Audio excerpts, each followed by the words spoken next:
Radio Salam Radio. Salam Radio. 106.2 FM. Good evening and welcome to Let's Talk on Salam Radio 106.2 FM. I'm Akil Khalil, joined by my awesome and lovely co-host Ishfaq. Assalamu alaikum. Wa alaikum salam, everybody. And tonight we've got two massive topics to break down, both raising serious questions about justice, security and the future. First up, Donald Trump is back in the headlines. Of course, where else is he going to be? This time with a plan to relocate Gazans, moving them out of their land to places like Egypt or further afield. But is this a solution or just another way of prematurely displacing or permanently displacing Palestinians? What does this mean for the bigger picture in the Middle East, international law and the future of Palestine? Then closer to home, has Prevent failed?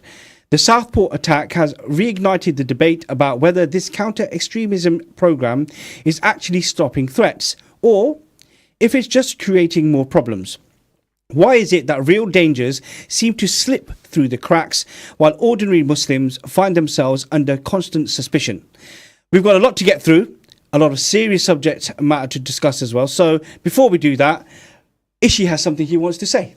Well, look, no, we always say this, and I always say to our listeners that what we talk about in this show, are very important topics. You know, everyone's got an opinion about it, and look, we may not always get things right, and sometimes, I talk about my opinion. It's never an opinion of this show or the radio station, but it's my personal opinion from my experiences. So if people have a different view or a different opinion to me, then please call in. Tell us your opinions. Akil will always through the show share the number, share the email, etc. So call in, tell us what you think. Tell us if our views or my views are not aligned with yours and why. But like I said, look, if you don't interact, then sometimes I feel like I'm just talking into the mic for no reason. So call in so that we can hear your opinions as well. Great. Well, and with that in mind, of course, you can call us on 01733 602 133, or you can text the show on 07411 191062, or comment on the live stream, Facebook, YouTube, X, or Twitch. We would love to hear from you. We know when we prepare the shows and when the shows go out, we have people who personally message us and give us their thoughts. But we'd love for you to get involved tonight as well. Everybody's got an opinion. If you want to stay anonymous, of course you can, and we will protect your identity. Or if you want to just come onto the phone or send a message, of course, providing it's something that we can share, we will. So let's dive straight in. And as always, as I said before, for us, this is our opinions, and we'd love to hear from yours as well. And Ishfaq, I know when we were putting this show together this week, the first name that came onto our lips was Trump, and of course it's the same right across the country as well. So let's just get into it. So Trump is reportedly considering a plan to relocate Gazans, essentially moving them out of Gaza to other countries. Now, on the surface, some might argue this sounds like a way to resolve the crisis, but let's be real. This is forced displacement, plain and simple. Legally, it's a non-starter. The UN human rights organizations and international law all say that forcing people out of their land is a war crime. Yet here we are, talking about it like a legitimate solution. Well, look, this week there's been a lot of talk about this. When I first saw this, I was really angered and upset by what was proposed. We spoke about Trump coming in a couple of weeks ago, and we said how, potentially him coming in would be a stop to the, I won't call it a war, the genocide in Gaza, and how, he would put a stop to what Israel is doing.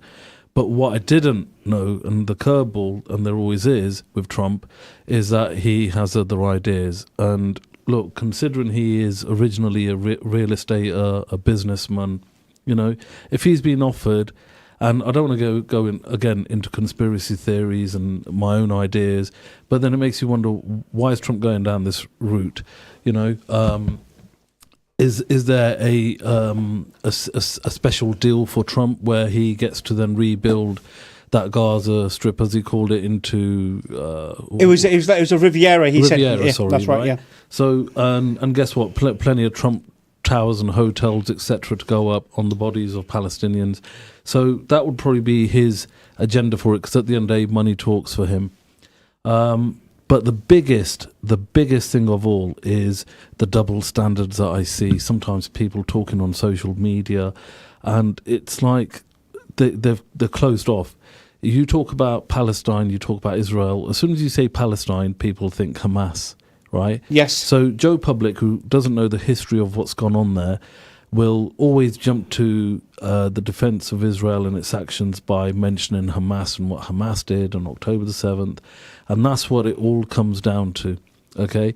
They forget about what's going on.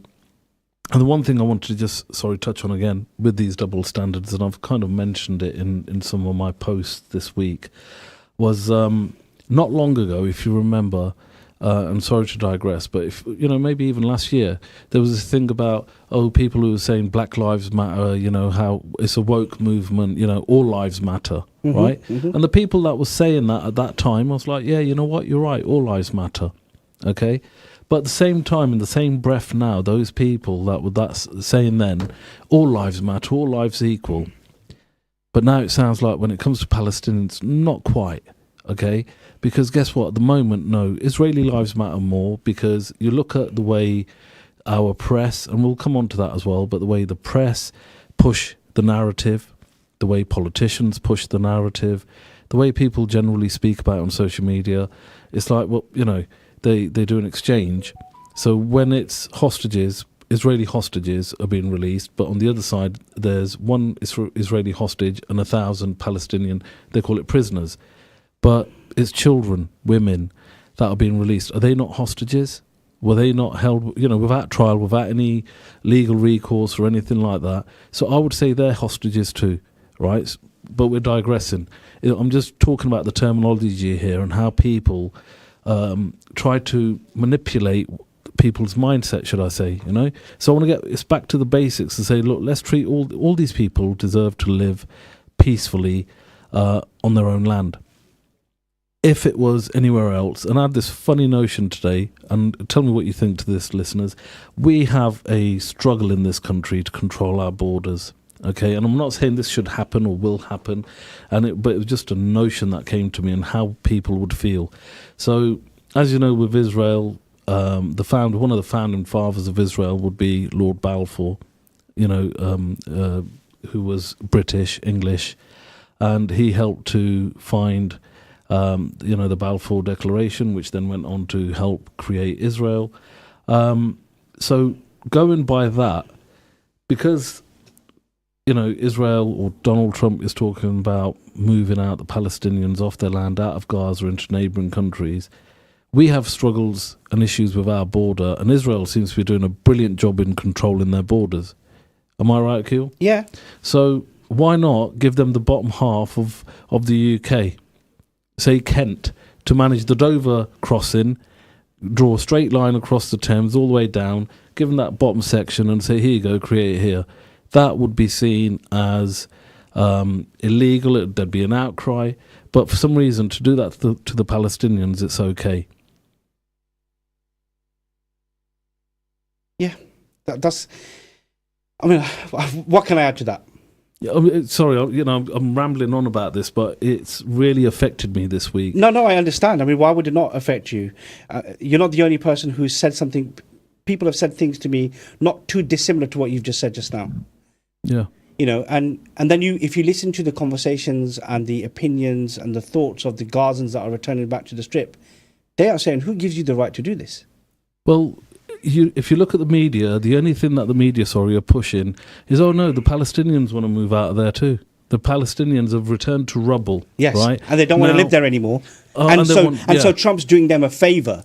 And what I noticed as well with that conversation that was taking place during the week was some commentators were saying, actually, what Trump is doing is he's disrupting the status quo, which is every year or however often it is when Israel bombs Gaza and the infrastructure is badly decimated.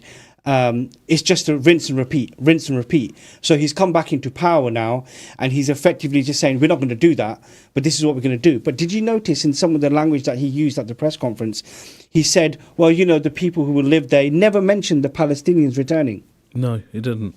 And then on top of that, in that press conference, when he was challenged by some of the journalists, and about, of course, you can't do that. Egypt's not going to take them and Jordan's not going to take them. Well, Egypt and Jordan both are heavily funded by the US aid, and they have, and so he didn't fear on the world stage saying, "Oh no," essentially they'll fall in line. And both Sisi and Abdullah are due in, if they're not already there, in the US. Yeah, well, that, as in he could bully them. Yeah. Into saying, well, you will have to do this or else. Now, the thing is, right of return is, they're trying to take that away from the Palestinians. There was all this stuff about how there won't be any American soldiers land in there to manage that. What I would have preferred is for him to say something along the lines of, you know what, we've had enough of this. It's been going on like a cycle, vicious cycle that's never ending. You know what we're going to do? We are going to put troops on the ground.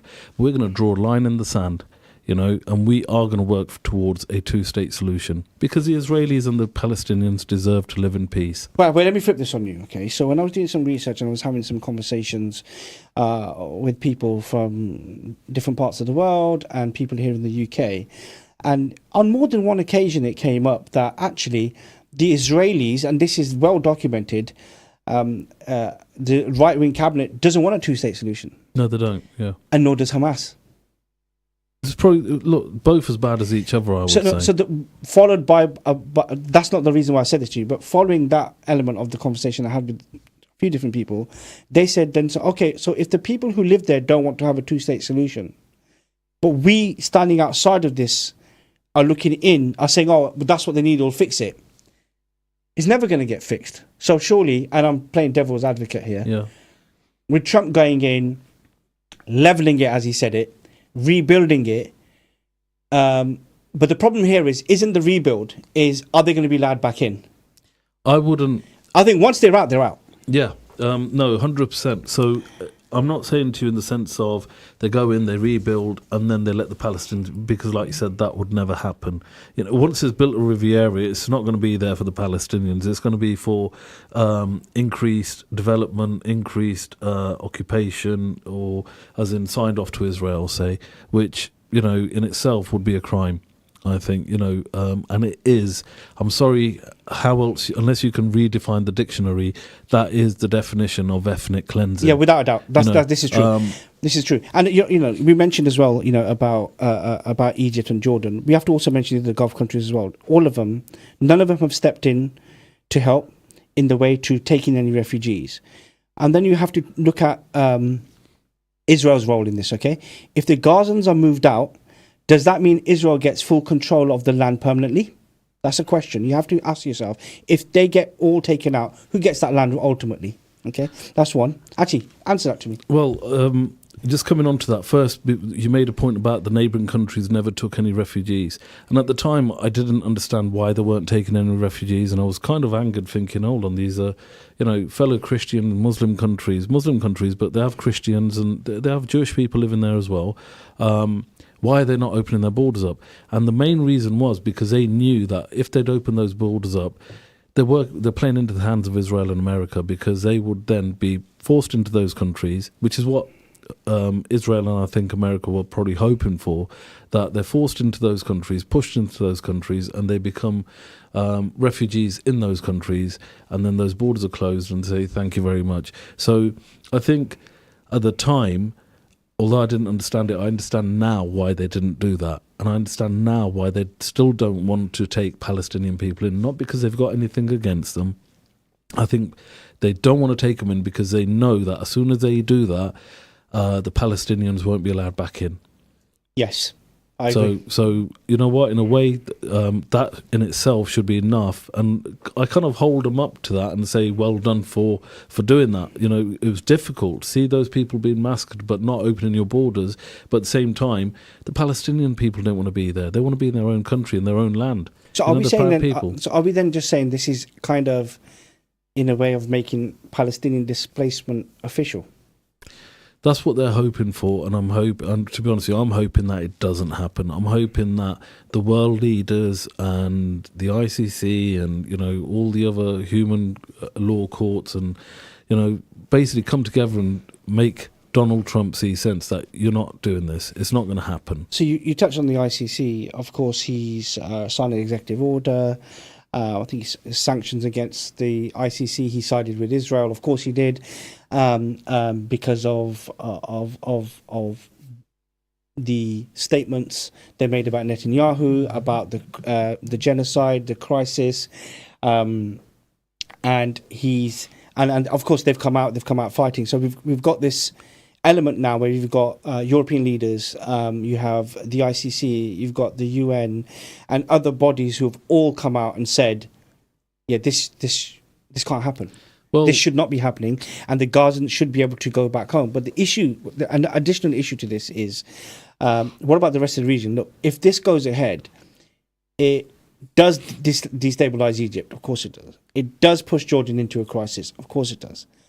But the question, Ishfaq, is could it trigger a more resistance from Lebanon and Iran and beyond? So are we saying if the Palestinians get taken out of Gaza and then pushed into Egypt and Jordan, does the whole of the Middle East become a crisis situation? Does tensions boil over?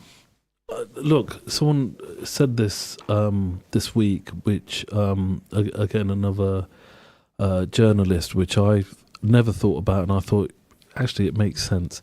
Now, if you push out the Palestinian people into neighbouring countries, they're still Palestinians. Okay, they're not Egyptians, they're not from Jordanese and Lebanese. They're Palestinians, but they've been pushed out. Now, don't forget, a lot of the Palestinian population is young, very young, because of the level of death and killing, and the high birth rate. The majority of the population is very young. Now, in their lifetimes. And in my lifetime, and I'm not saying I'm very young, but, in the last 50 years, you could say, that generation, all they've seen is killing, war, genocide, arrest, apartheid, living under that kind of regime. That's right. Open-air prison, many people have called it, oppressed.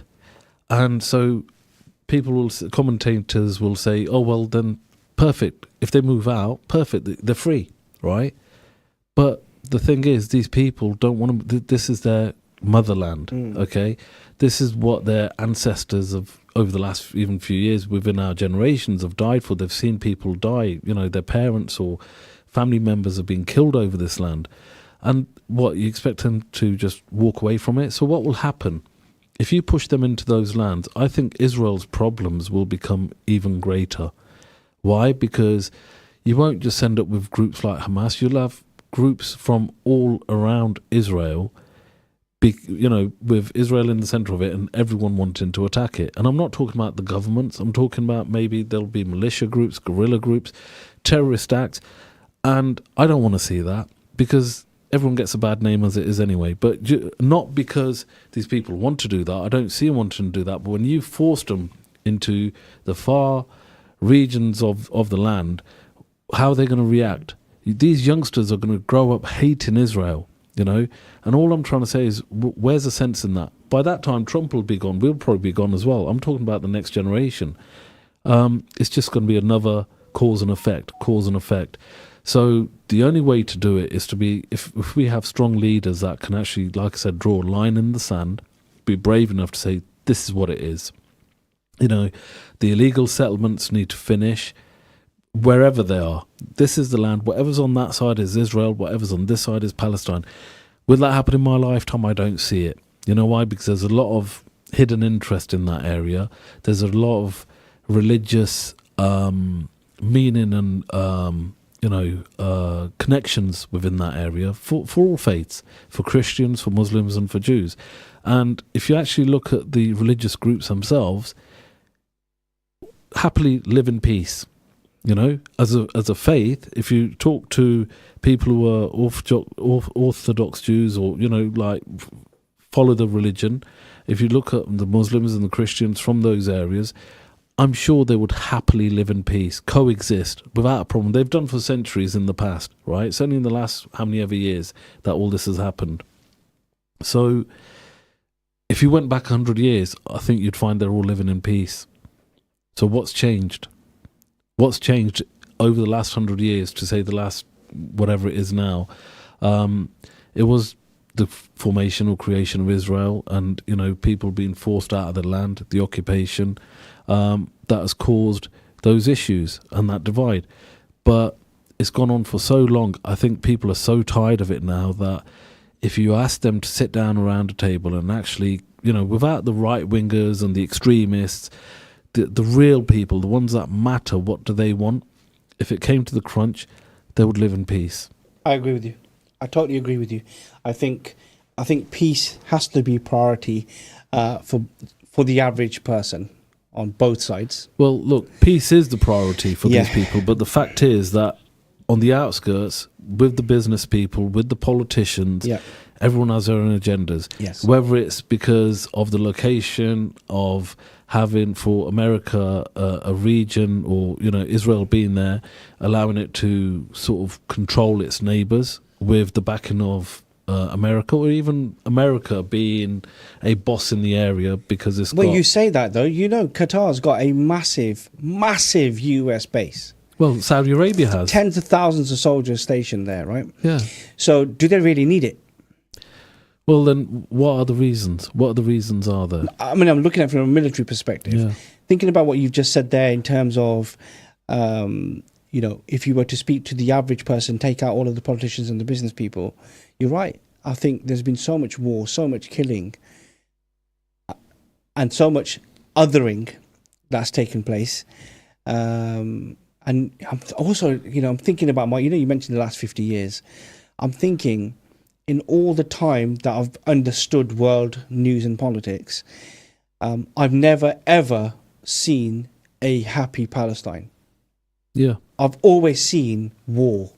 I've always seen killing, murdering, genocide. I've always seen attacks. I've never seen a period when there hasn't been something that's happened. And the sad part here now is that, of course, with what's happened since October last year, sorry, longer than that. The year before, is that when they did, I remember seeing the pictures of the Gazans walking back, and I thought I was looking at a video game. The images where all the buildings have been decimated. I'm thinking this can't be real. And then the post that I was looking at, that person updated it and added additional views, and I was gobsmacked. You don't need to go that far. Look at the post now. That any news story you look at now, okay, every single building, you can't even call it a building, is a pile of concrete, a pile of rubble. Yeah. Every single it's a building site. It's not even a building site. It's literally just being flattened. Yeah. And the level of bombing and the level that's been done at is unbelievable, unfathomable, and to think that it's happening in our lifetime in this day and age, when people say, "Oh, never again." It should never happen again. Genocide should never happen again. This sort of killing should never happen again. You've decimated a whole area, and unfortunately, look, our countries, our home, our countries have in a way supported that. Provided arms, rather than being the brokers of peace. There's many people in today's age that will, in history, I think, be on the wrong side of history. Will be on the wrong side of, when this is looked back at, they'll be looked at in the wrong way. There's always a time. Okay, I'm conscious of time because we're heading towards a break. But do you feel this is going to go ahead? No. And of course, there's many international institutions which would push against this. We know this. We've got world governments and other leaders of the world who've already pushed against it. But my question to you, and conscious of time, so you have a minute, is who's going to stop Trump? He's come in, he's been in 10, 11 days, he's been in office, or whatever, it's almost 2 weeks now, and he has been on fire. Well, on fire as in he's probably trying to prove something, but at the moment it's very scary.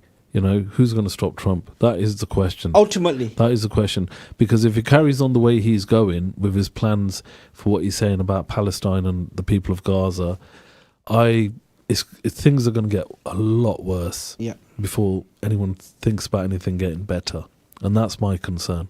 I totally agree with you. I think Yeah, I mean, or did he? I'm sure he described it as hell on earth. But you can't help but feel the way you've just articulated your point, and I see those images, which is the way that has been flattened. It feels like it was flattened in a way where people wouldn't want to live there anyway, because they were like, well, there's nothing less, I should go somewhere else. What they forget is that these people are resilient. The 100%. Palestinians are the most resilient people in the world. Never seen anything like it. You know what? They don't even need a tent.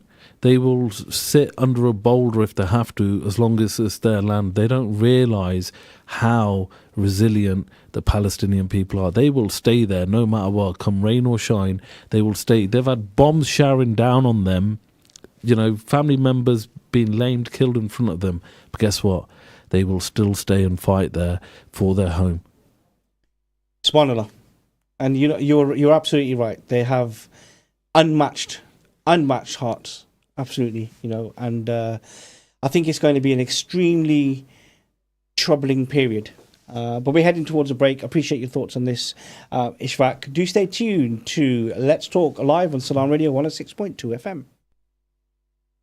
Stay tuned to Salam Radio after this short ad break. Whether you're eating in or ordering for collection or delivery, Big Mouth at 349 Lincoln Road in Peterborough is the place for all the family favourites you know and love. But now it's even better, as loaded fries, grilled and smashed burgers, peri-peri strips and wings have been added to Big Mouth's mouth-watering menu of pizzas, chicken and so much more. Call in today, order for delivery via Uber Eats or call 01733 201020. Big Mouth's open 11 till 2, 7 days a week. City & Co Tax Specialists, a modern, refreshing and straightforward solution to your accounting and tax needs. We are flexible, clear and dynamic. Are you tired of your current accountant not giving you the right advice, not giving you time, not giving you business solutions? City & Co Tax Specialists have helped many businesses build a better structure to minimize commercial risks and become more tax efficient. There is no substitute for a well-rounded specialist accountant and tax advisor. Our consultants will work with you to minimize your tax exposure through tax planning. Whether you are looking within the UK or offshore tax planning, we can help.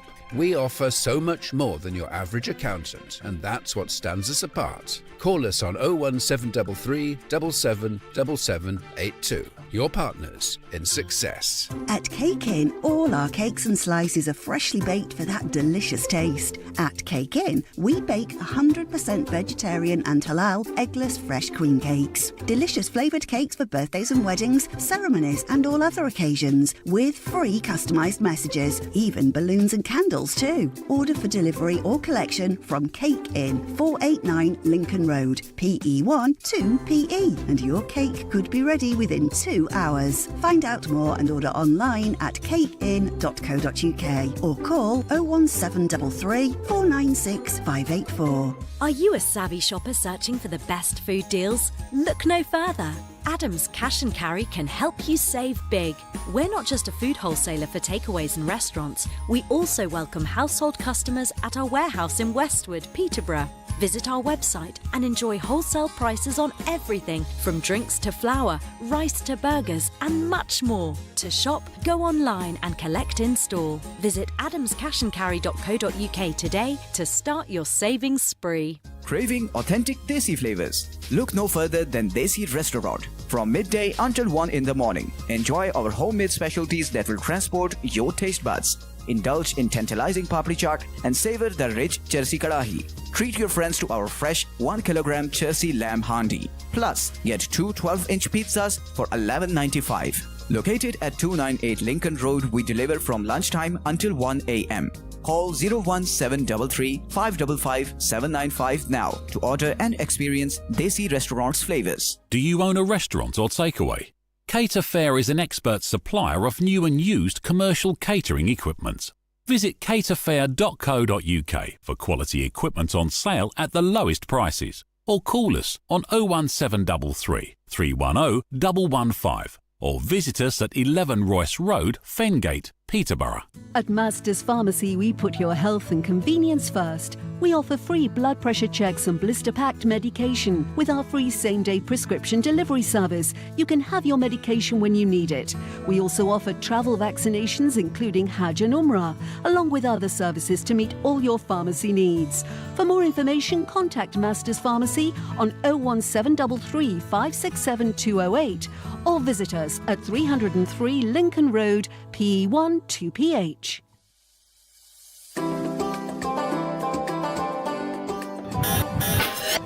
You're listening to Peterborough's community radio, Salam Radio. Salam Radio.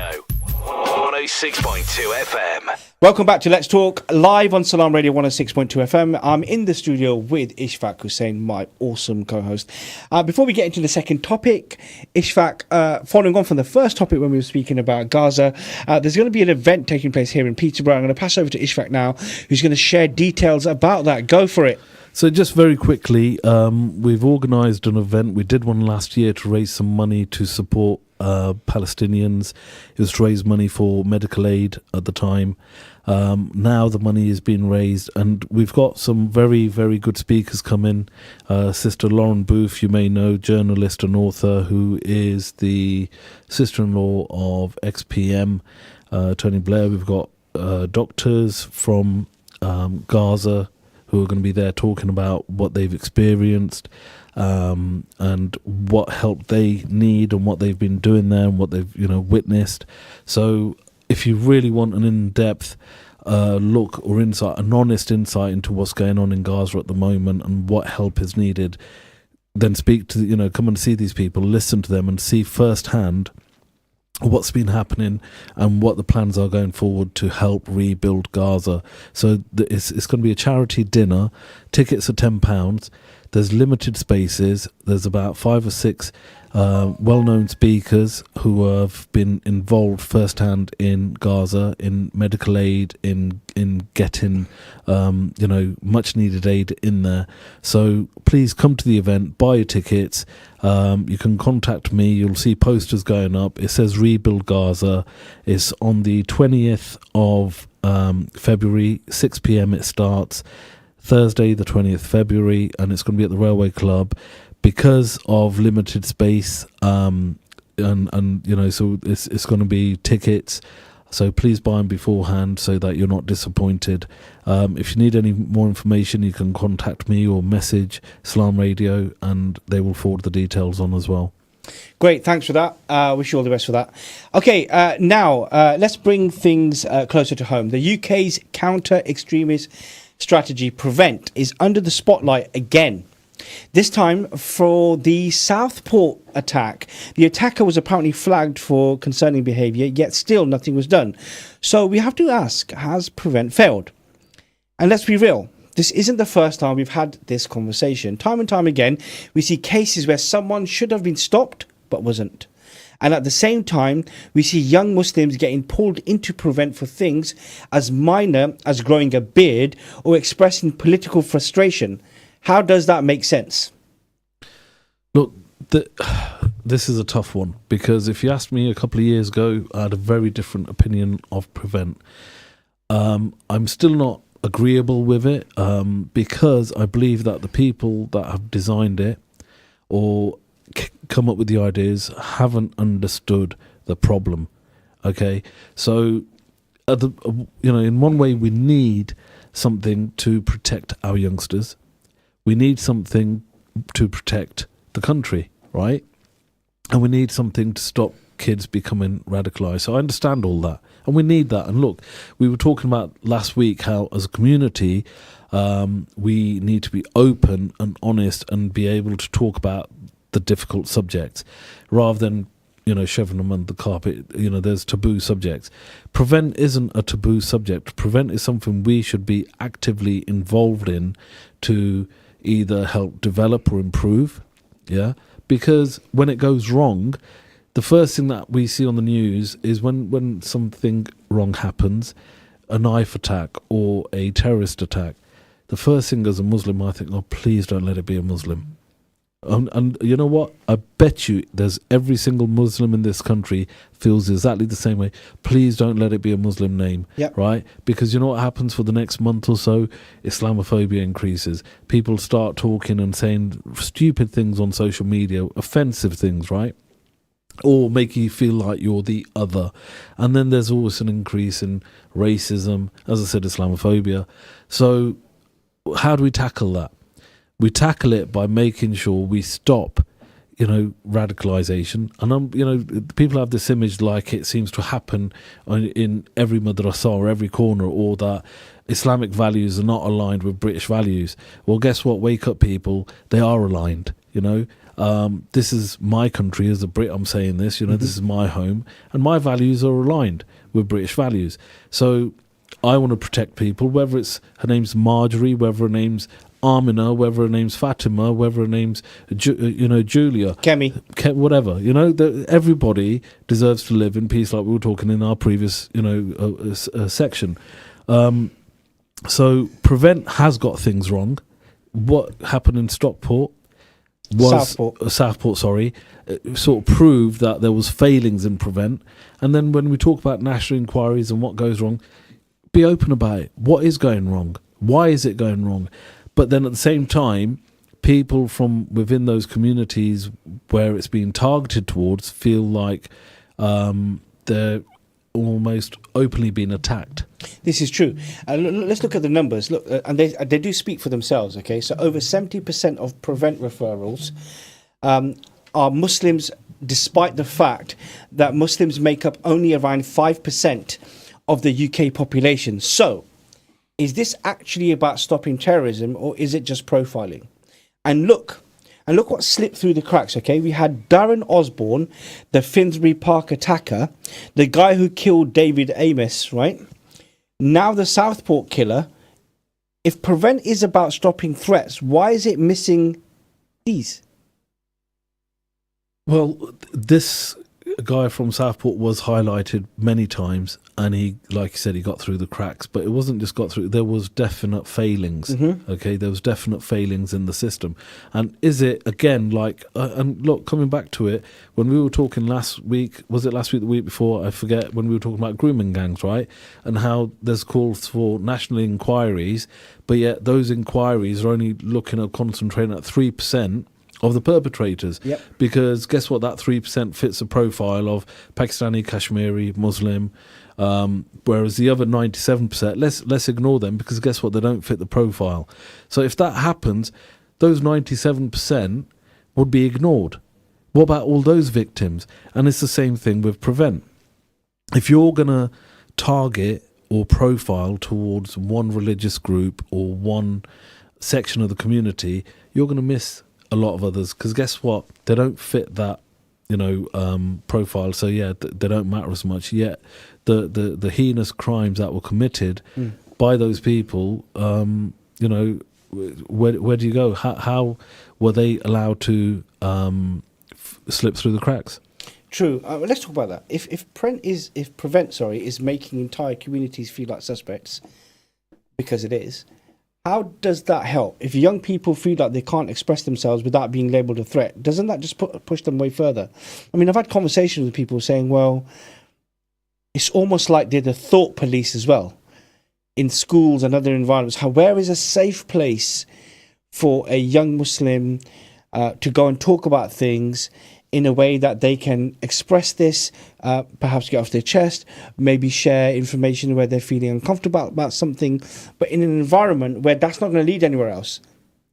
I'll give you an example of something from what you've just said. I'm also a governor at a local primary school, and recently I had to do some training online, and part of that was safeguarding and looking at things like referrals to Prevent. But the terminology used in those training videos, some of them, some of the things were looked at were almost making it, this guy was going down the Islamist route because he was frustrated with this and this, and because of that he thought he could find a connection with stuff online, but he was going down the wrong way. Now, let me be clear to you, and as a parent, and we talked about terminology and how people use certain words in the media and how it can make people think or look at things the wrong way, right? But as a parent, I've had to stop one of my sons who's 20, right?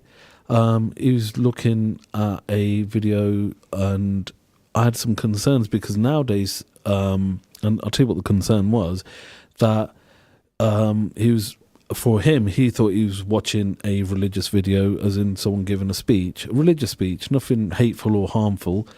But the way this video was created, nowadays you can get AI where they'll put someone in front, but it's a voiceover. Yeah. So it didn't fit. And I was like, why is that imam sitting on a TV and then they're filming the TV on this video?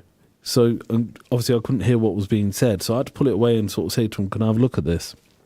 So what I'm saying to parents is, look, it's so easy for children nowadays to be sent down the wrong track because of what they're watching on social media, on YouTube. There's so much stuff that can happen to kids to make them think the wrong way. There's a game just the other day someone was mentioning me, I can't remember what it's called, Blocks or something, and Roblox, right? And there's parents saying that there's paedophiles on there. There's people that are there's a guy that turned up at someone's house because he was talking to their 8-year-old child. All of this stuff stems from social media. So prevent is not just about Muslims and protecting them. It's about everybody. You say that, of course, and I understand that that's what it should be. Yeah. Okay. But I mean, if you look at the statistics, if you look at the numbers, if you look at what's actually happening, if you look at the community, the one major community that is really getting affected by this, Muslims. Well, look, I'm not denying that, Akil. What I'm trying to say to you is I get what you're saying. Yeah, there is a need, but it needs to be fixed. So the idea of to protect our children, yeah, great, I get it. Yeah, but do it in the right way. Yeah, and I agree with you on that. And what I'm saying is, in its current state, you have where it's continuously seen to be, and we've got data on this as well, where it is Muslims that are predominantly being targeted. Then we have people who are committing the most heinous crimes, who are slipping through. Yeah, and that's why the question was: is it failing? But then governments are coming in. They want to keep it. They're adding more resources to it. But my question to you is: are we even at the table having a conversation to help them to shape this in a way that will help the community, rather than all communities, but rather than just stigmatizing it? Now, let's not forget about the far right. White supremacists and neo-Nazi groups are also growing in the UK. Hate crimes are rising, but Prevent still seems to be focused more on Muslims. And the actual biggest terror threat in Britain right now is far right extremism. So, and I go back to this issue, which is actually, is it keeping people safe, or is it creating more division? Prevent. Good question. Well, in its current form, I reckon it's creating fear rather than solving problems. Okay, it's from what people see of it or what people assume it to be, which is, well, if I report my child, he's going to be stigmatized. There's going to be a record of him that he's going to be labeled as a terrorist. The last thing I want to do is have in the paper that so-and-so's son is a terrorist, right? When he's not. When we're not, I'm just giving an example, so I don't need to sort of knocking on my door saying, oh, his kids. What I'm trying to say is, as a parent, people will worry about that and think of that kind of stuff. Whereas if it was done in the right way, it would be a reach out for a parent to say, look, I'm not sure about this. My kid is watching this thing, which you need to look at, guys, and look into where the sources come from, because I reckon it's taking the kids the wrong way. Or I've caught my kid watching this, so I need to call him up on this, but I need your help because we need to find out, stop other kids getting involved or seeing this on social media. But that isn't happening because people, rather than seeing it as a resource and a help, are seeing it as something that is a stigma, as a threat. And that's where the government and that's where politicians have gone wrong. And I've always said to people before when they say, oh, why do you do this and why do you get involved in politics and why do you do this and that? And I've always said, look, if you're not at the table, you're on the menu. And the fact is, with Prevent, if we do not get different religious groups and different mindsets sitting on there and seeing what the impact of it is and what the risks are, or discussing it openly and honestly, then it will always be that. I think you've hit the nail on the head. You really have. So what's the solution? Is it time to scrap Prevent then, or do we need a completely new approach? For me, as a British-born Muslim, right? Let me qualify that a little bit more. So that new threats are identified without unfairly targeting innocent people. That's and it's not an easy thing, of course.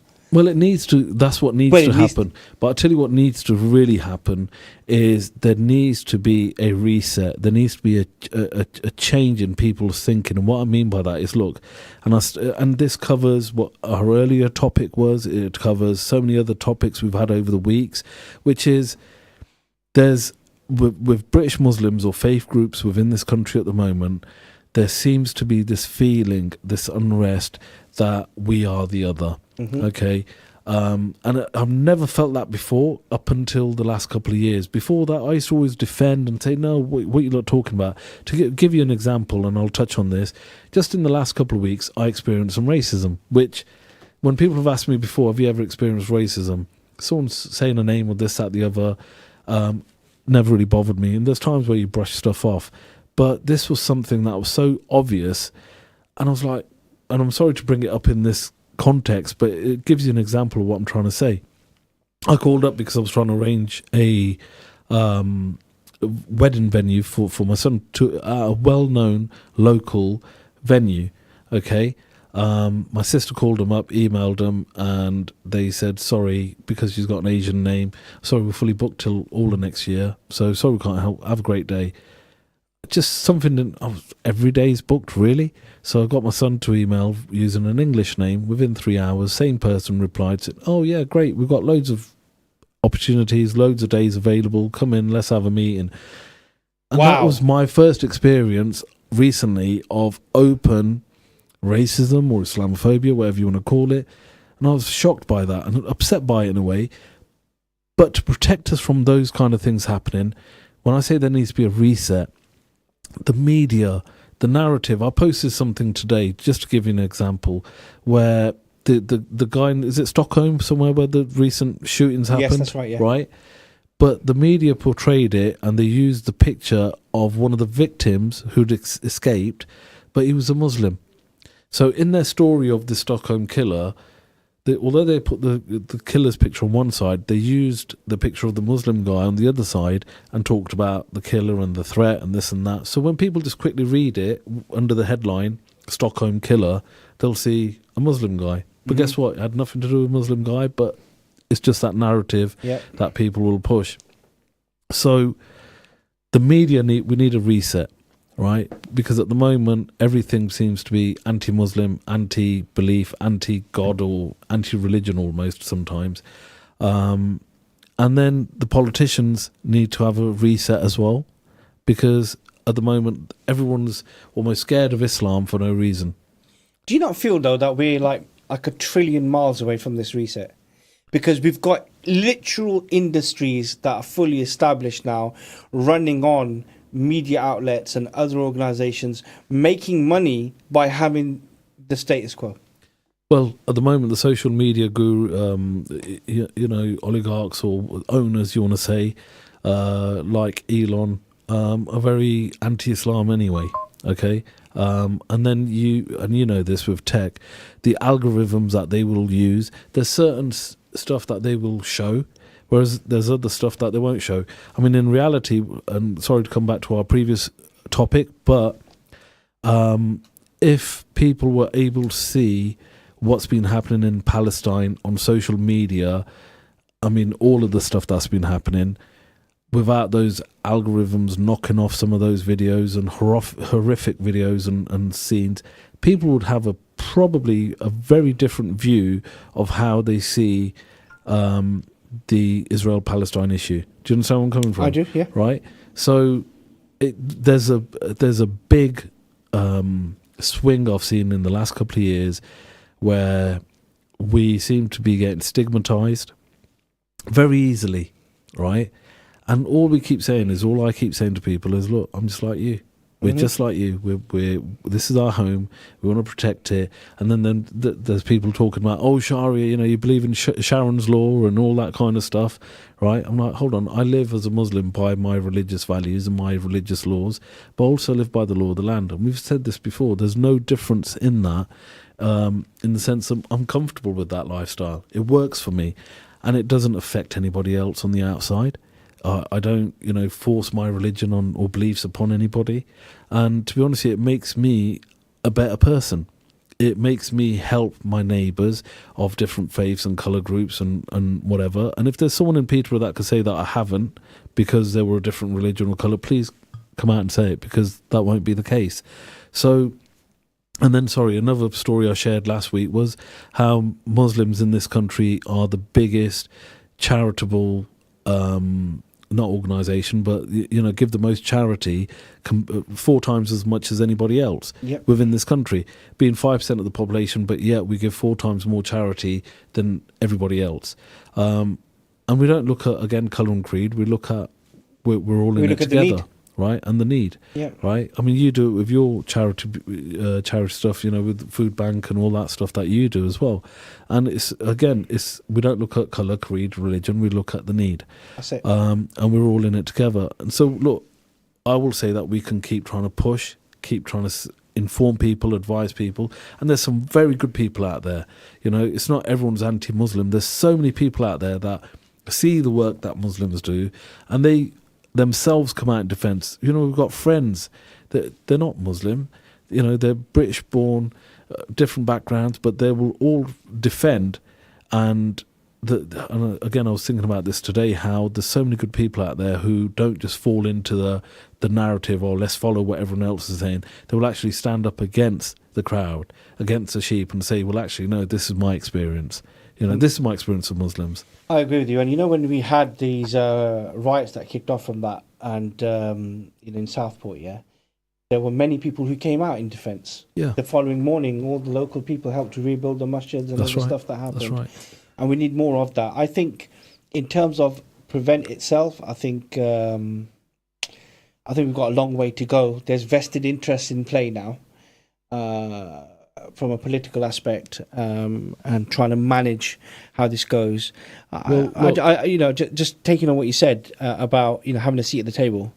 Yeah. That's like the most critical thing. That is, but Akil, my favourite phrase that I've coined over the last few years, and I always stick by it, I believe, and I say this all the time now, is that there's more that unites us than divides us.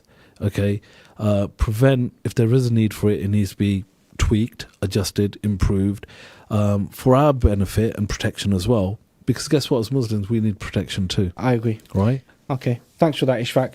Well, that's all we've got time for tonight. We've tackled 2 big issues. Trump's so-called solution for Gaza and the failures of Prevent. And honestly, both raise serious questions about justice, fairness, and what kind of world we want to live in. Are we really okay with forced displacement being called a peace plan? And here in the UK, if Prevent isn't catching actual threats, then what's it really for? That's been what we've discussed this evening. Of course, you can catch up with the show on social media if you missed any elements of it. And any other episode of Let's Talk as well. Just search Salam Radio and YouTube, where we've had in-depth discussions about some of the most pressing topics affecting us here as Brits in the UK and as Muslims, and as well as abroad as well. And of course, Ishfaq and I and Dr. Shabina are always open to various topics. So if you would like us to cover a particular topic, just get in touch with Salam Radio, info@salamradio.co.uk. We're happy to do that. And a massive thank you to my co-host Ishfaq, and for all of you for tuning in. These conversations don't just stop here. Keep the debate going online. And we would always love to hear from you during the show, of course, as well. Leave your comments with us online as well. And just to remind you, as we head towards the end of the show right now, is this event that you have. It's the date was the 20th of February at 6 p.m, which is a Thursday. It's a ticketed event, £10 per ticket. You can contact Ishfaq directly, and he will be able to get you those tickets. Or you can contact the radio station here, info@salamradio.co.uk, or call us on 01733 602 133, and we will be able to guide you through that. It is limited seating, and it is in aid of Gaza. We'll have some really good guest speakers at the events, and I think you mentioned it's for medical aid and so on. Rebuild Gaza. Rebuild Gaza. He's if you're watching on the streams, he's in tears. Which is even more pertinent now with what Trump was saying about trying to take it over. So no, we don't want to let Trump take over. We want to rebuild Gaza. Absolutely, yeah. So you do get involved in that, or get in touch with Ishfaq directly. What is really important, this is a message from Ishfaq and myself and Dr. Shabina as well. It's really important for us as Muslims to own our own conversation. And here at Salam Radio, we're a community radio station, and the station is open for you. And if you would like to have a show on Salam Radio, do get in touch with management. Email us at info@salamradio.co.uk. It's really, really important that we, of course, have discourse online with our friends and families and so on. But it's also really important that we own our own voice. I think one of the things I learned tonight from speaking to Ishfaq has certainly been having a seat at the table. And one of the things that requires is a requirement from you as an individual is to own your own conversation and narrative. And with that, I will bid you farewell. Do take care of yourselves. Have a wonderful weekend. We'll